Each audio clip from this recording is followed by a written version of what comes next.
All right. Today we're going to be talking about Machiavelli and the new state craft.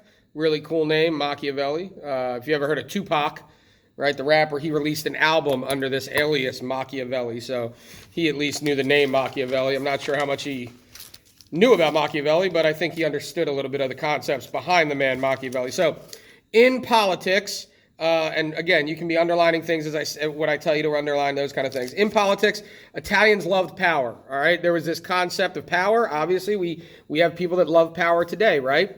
They strive for political power. There was a guy named Niccolo Machiavelli. All right, he was an Italian. He wrote a book of how to acquire and keep power. All right, that book was titled The Prince. You're going to want to know that book title and what it was about. All right, it's the Prince, and it was about how to acquire and how to keep political power. All right, it is considered one of the most important works on political power ever written, even today. Most people, if not all people that have risen to power that are in politics, have read it, have studied it, have know it. If you take political science in a university, you've probably read this book. All right, still today, or at least excerpts from this book. So it's a pretty important book. Before Machiavelli, many writers had stressed that a prince's activity should be based on Christian principles. Right? Now, those principles would be like love one another, care for everyone, do what's best. Right? Those are Christian principles. They're principles of a lot of different religions, but the concept of love your neighbor, right? Do unto others as you would have done unto yourself. Those are Christian. Those would be classified as Christian principles. And up until this point, until he wrote this book, many people believe that's how leaders should lead. That's how rulers should rule. So he writes this book, and he began to stress that political decisions should not be restricted by moral principles. Moral principles are right and wrong. If I was taking notes, I would write that off to the side, maybe put an arrow to it, right and wrong.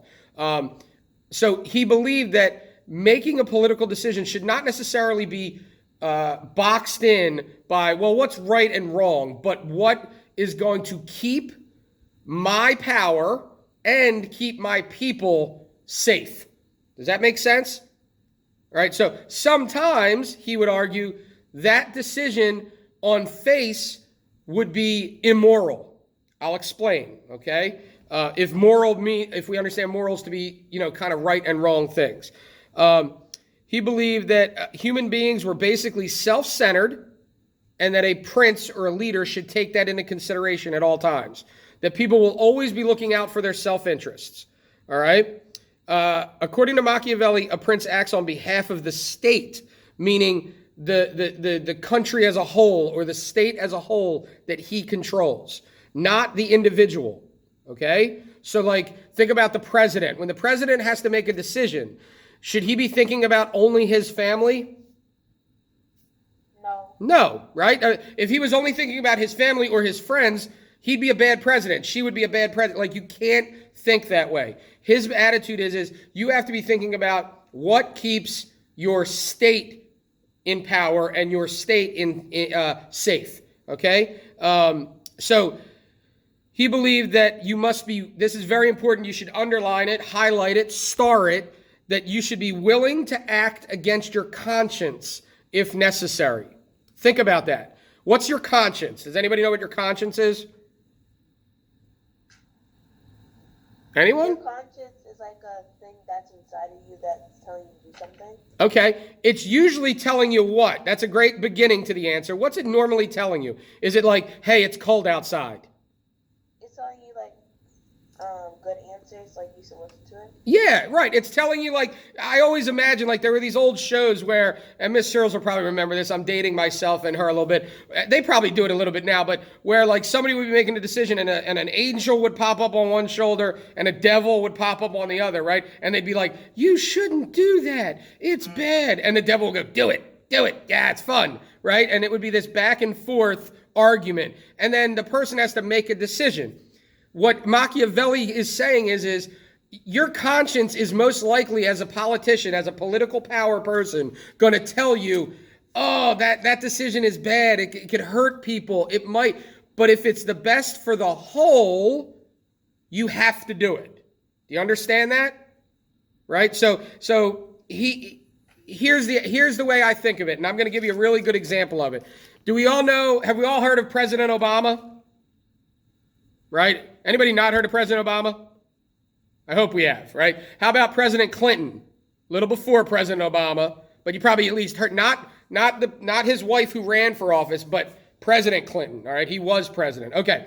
These two guys, most people consider them, they were, fairly good at what they did. They, again, I don't get into political debate with people. Normally, you like who you like, you don't like. But a lot of presidents end up having very similar decisions to make. These two guys had very similar decisions to make. And if you look at it through this view of how Machiavelli viewed politics and power, it's very interesting. Have you ever heard of bin Laden, Osama bin Laden?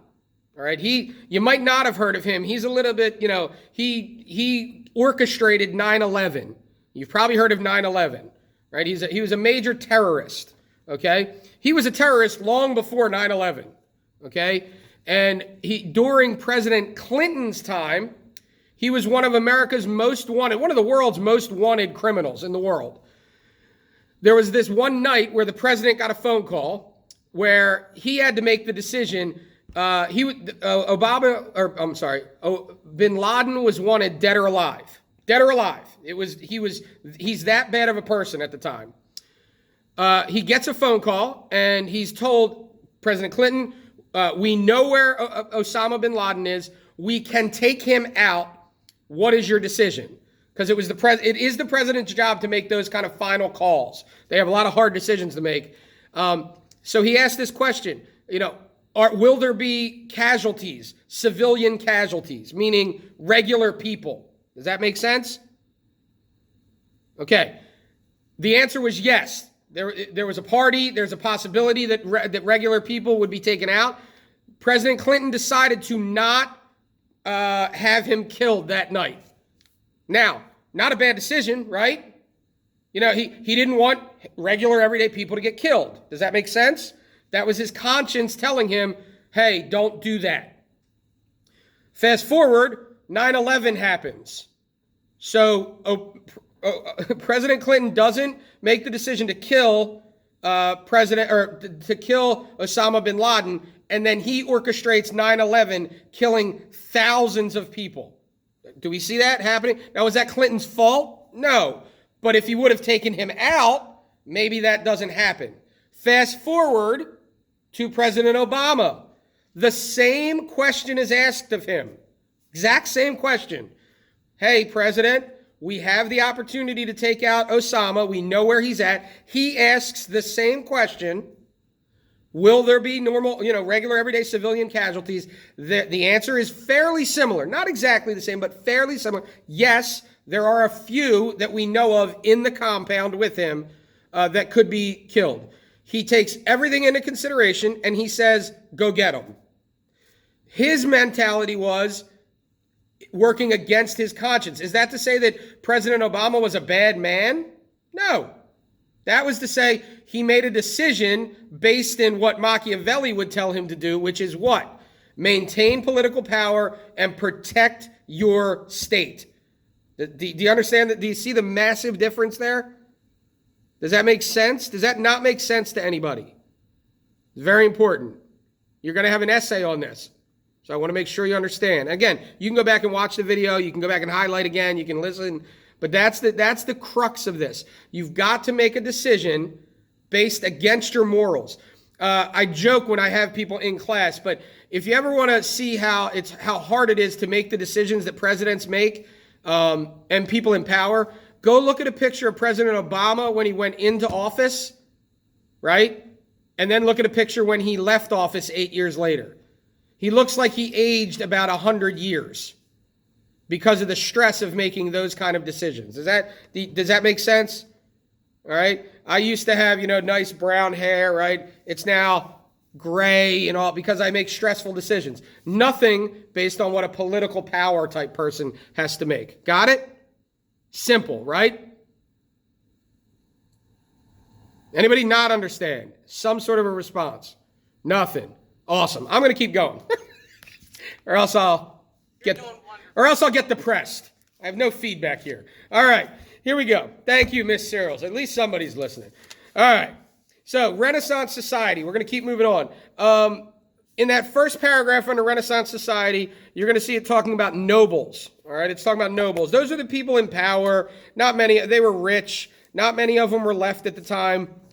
But there was a man who wrote a book about nobles, and his name was Baldassare Castiglione. You're going to want to know that name. You're going to want to know the name of his book. It was the Book of the Courtier. The Book of the Courtier. All right? You can underline all that. You can go back and get it. According to him, he believed that nobles were simply born. All right? You didn't muster yourself up into a noble. You weren't made into one. He believed that you were expected to have a certain couple of characteristics. You were expected to have character, grace, and talent. Character, grace, and talent. 3 things that he thought you should have. All right. He also believed that as a noble, you had to develop 2 basic skills. You're going to want to know them. You should be able to perform military and physical exercise. All right. That would prepare you as a warrior. If you were a noble, you needed to be able to protect and fight. So you needed to be in physical shape. He also expected, the other one was to have a classical education and pursue the arts. So not only were you supposed to be physically fit and able to fight as a warrior, not just able to fight, but be like a good fighter, you should have also to combine that with being educated. All right? So you should have this meshing of those. Yes, it goes back to that concept of being well-rounded. You shouldn't just be a meathead fighter, and you shouldn't just be this high-class educated person. There should be a coming together of that, okay? And that makes you a good noble.